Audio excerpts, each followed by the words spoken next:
Archie's TV Lap Out, issue 42. Hilda tries to hit a golf ball and only manages to hit the grass, and Harvey asks, "What's your aunt trying to do? Weed the grass?" Which is amusing, but could provoke her. Eventually she gets mad at him, and he brags that he could give her a few pointers on golf. So that's another hobby he's good at.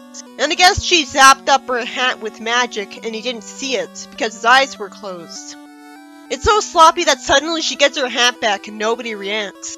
Hilda stupidly bets him $5 she can beat him at this game, and it sure is nice of her to not complain when he calls her Aunt Hilda.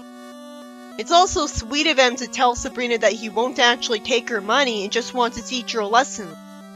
I'm forced to assume he whispered, or else Hilda would hear him and respond to that. Hilda hits a golf ball and it bounces off a tree and hits her. Harvey actually laughs at her. So inevitably, she uses magic and brings the ball to the green, and says that Harvey went into the sand trap. Hilda then uses magic so that the ground conspicuously opens up and swallows that ball. I love how obvious she is about magic. The story ends with Harvey giving her the money she didn't deserve, so that wasn't satisfying, and assuming he has to get his eyes checked. This story is about Hilda trying to golf, and because she sucks at it and Harvey's there, predictably it's about her using magic to win the game and get money from him that she doesn't deserve. It was intriguing that she tried something new, which makes sense because she wants to vary it up after all of her time alive. And eventually it got funny how over the top she was about magic. After this is Know Which Way, which I've had for a while. Sabrina's 70s comic, Know Which Way. Sabrina paints the floor, stubbornly doing it the mortal way to feel normal, I guess, and says that she finished it as she's sitting in front of a small puddle of white paint. How is she finished? It's not like the entire floor is one color. Harvey says she missed a spot and uncharacteristically laughs like he's Reggie. Sabrina gets annoyed and he says it's right here. Then it turns out he left footprints in the paint and has lame dialogue unironically, and Sabrina uncharacteristically calls him a beanbag. Not only is that a weird insult, but I'd expect Hilda to be the one calling him an idiot, but it makes sense that she'd be mad at him. He suddenly goes from making fun of her to realizing he made a mistake. Sabrina lampshades that Harvey should have known better because he knew that was wet paint. I wish all of her text wasn't italicized and in bold. He fortunately apologizes, and she says that her aunt is right about him. That seems out of character of her, even if it's smart of her, and her text looking different really emphasizes how different it is of her. Then Hilda's out of character too, saying that she shouldn't be so hard on Harvey, stating the obvious that he didn't do it on purpose.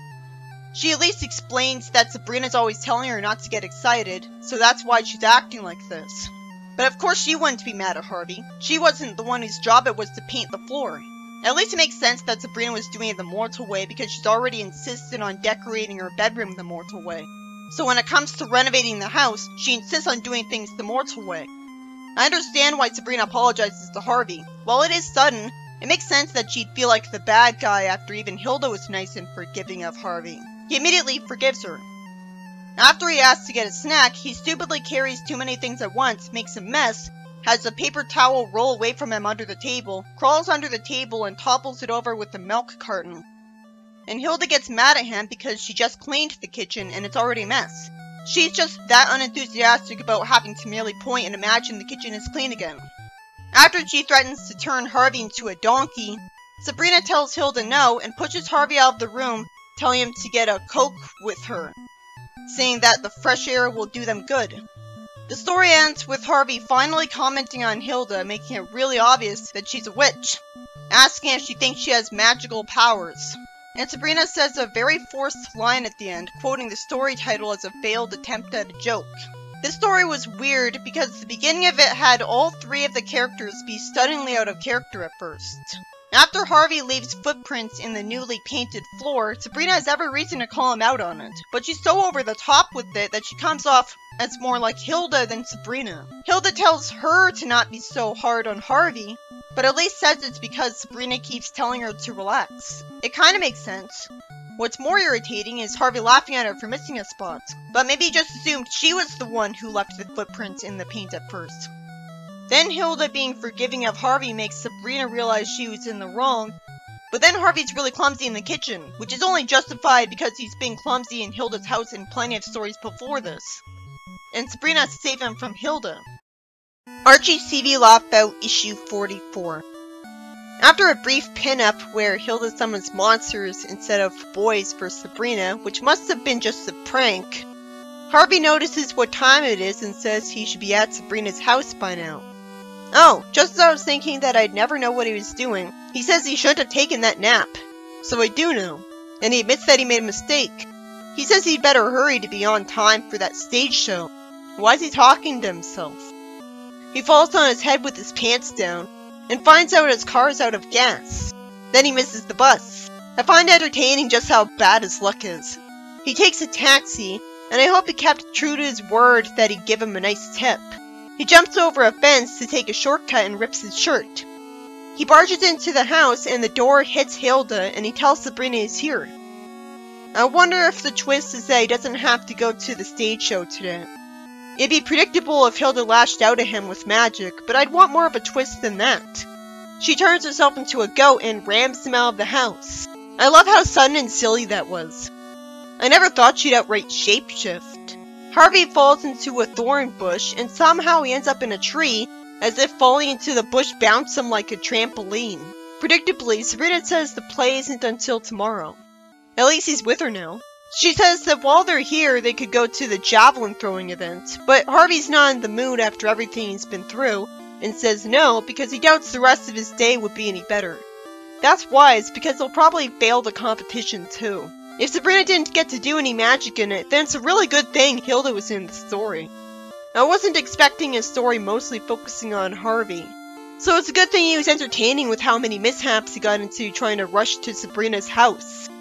But if you ignore the part where Hilda rams him as a goat, this could have been a story starring Archie trying to go to Veronica and the plot would make just as much sense. So it really did a good job if it still entertained me, even when it could have not been a Sabrina story at all. And I could have found it mean-spirited, but it did something right, because I didn't. I found this in Betty and Veronica issue 89. Archie's TV Lockout issue 45. Harvey tells Sabrina to watch this because he built a ramp to jump on a skateboard. Building a ramp impressed me, even if he didn't humiliate himself. He did a perfect landing. It's great for a comedy to not always be predictable. So Ambrose asks to try it, and he predictably falls instead. Hilda laughs at him and confidently assumes she could do better, even though a skateboard would be a weird newfangled contraption to her. Gee, I wonder if she'll get humiliated too. How did she end up flipping over after going off a ramp? Somehow she tells Sabrina to get her some ice instead of just pointing at herself to heal herself immediately. Sabrina gets her ice, and somehow Hilda still thinks she could run circles around Harvey, takes it from him as he's surprisingly laughing at her, and at least cares enough to tell Sabrina to get another package of frozen food ready. I'm guessing she'll use magic to get good at it this time. Good! The skateboard gets made to jump in the air unrealistically by magic, and she hovers in a circle around him, intentionally revealing magic to mess with him. Sabrina lampshades this, and Ambrose shows some nice chemistry with her by also finding it hilarious. Harvey would have heard Sabrina say that Hilda used magic, so he wouldn't be saying that he must not have seen that, especially since he somehow says it couldn't be imagined by him either.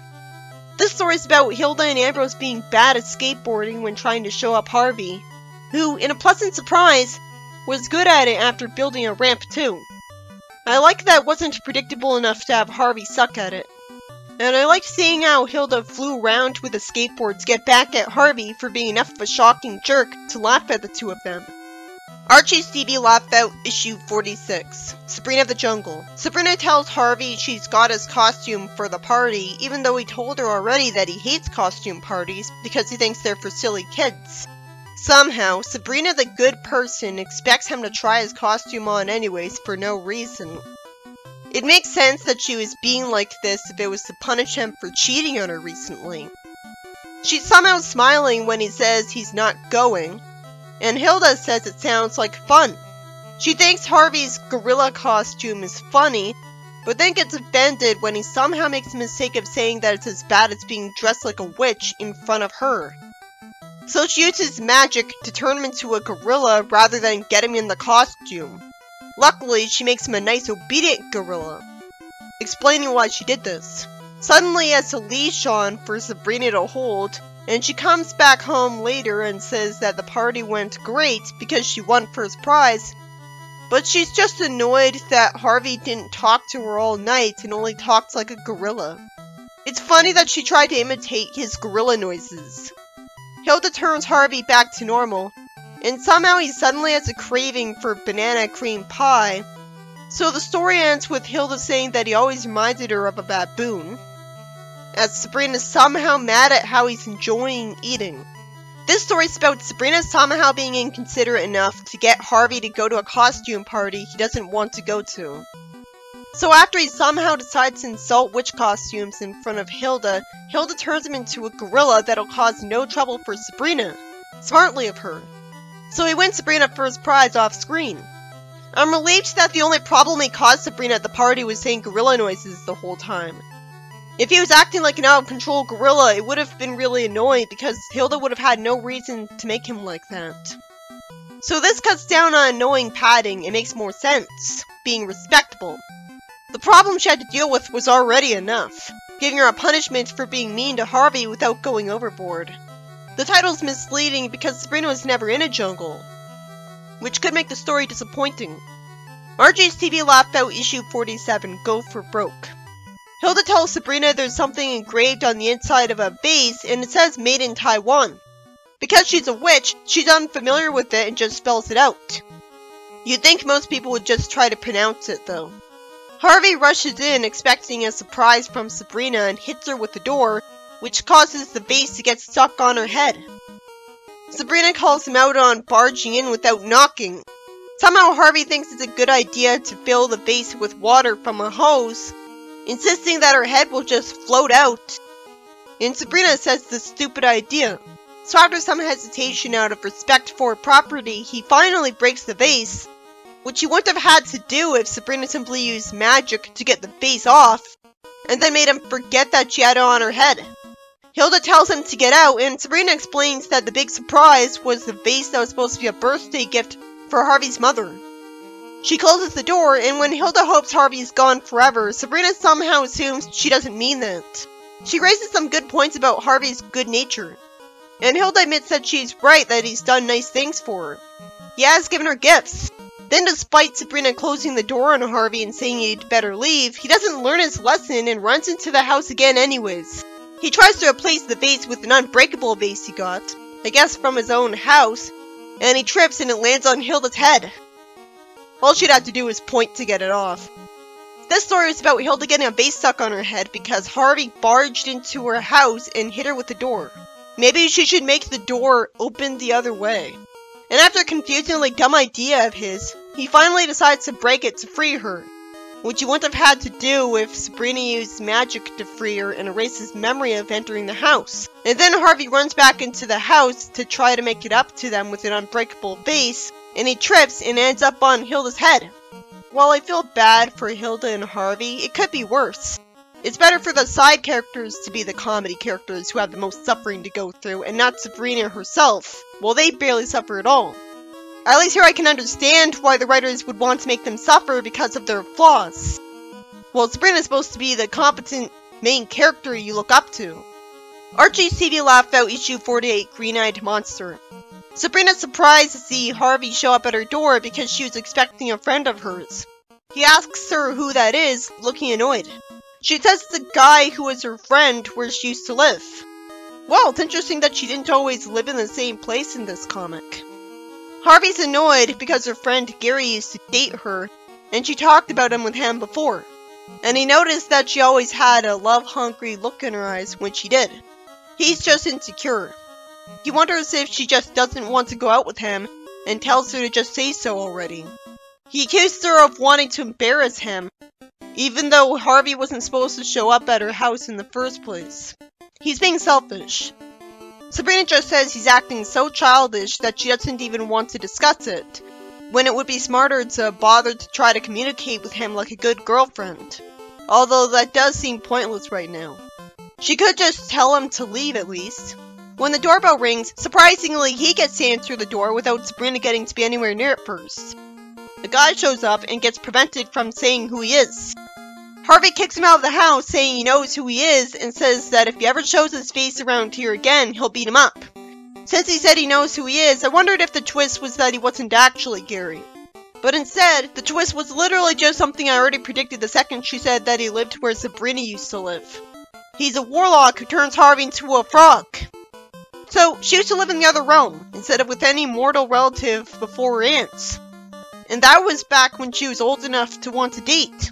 Which is confusing because she clearly sympathizes with mortals and believes in their traditions and would rather try to do a few things the mortal way. Which comes off like someone who lived on Earth for her entire life. You'd think that she would use magic at every opportunity instead of forgetting to use it sometimes, if she was born in and grew up in the other realm. And I guess a part of the spell that turned him into a frog was that instead of Harvey screaming and freaking out at being a frog, he just thinks Gary's weird. I wish his text bubble was a thought bubble instead. The ribbit sound effects do make it clear enough that he's actually only ribbiting, but they could have easily not made it look like Sabrina should have heard him talk at first glance. This was a very predictable story where Sabrina tells Harvey she's having a visit from her ex-boyfriend, and Harvey gets really jealous and kicks him out. Of course, the cool twist is that Gary's a warlock, which I predicted right away because he's from where Sabrina used to live. And she didn't make it clear where she used to live. Even though there's no indication in any previous issue that she remembers living in the other realm when she was still old enough to date. So for a witch who grew up in the witch world surrounded by witch culture, she sure adjusted to thinking like a mortal fast. It goes to show you how resilient her good nature was. Also, the fact that she's ugly by witch standards would do a lot to sour her impression of witches regardless, because they'd always be mistreating her there. So, she's lucky that Gary doesn't care what she looks like. I guess her aunts moved to Earth to get away from all the people making fun of her for her appearance. But if they cared enough to do that, what took them so long? Did she date Gary when she was a kid? A preteen? The story was predictable the whole way through, but at least Harvey got karma for misbehaving. But it could have had Harvey be wrong about which warlock he was talking to at the end for at least one surprise. It would make more sense for a lot of witch families to raise their kids in the mortal world until their kids are old enough to handle using magic properly. But to be fair, they would never be old enough for that. But still, you would think that she would be on the mortal planet from the time she was 4 to 10 or 16. Because that way, even if she caught her aunts using magic, they could just erase her memory of it.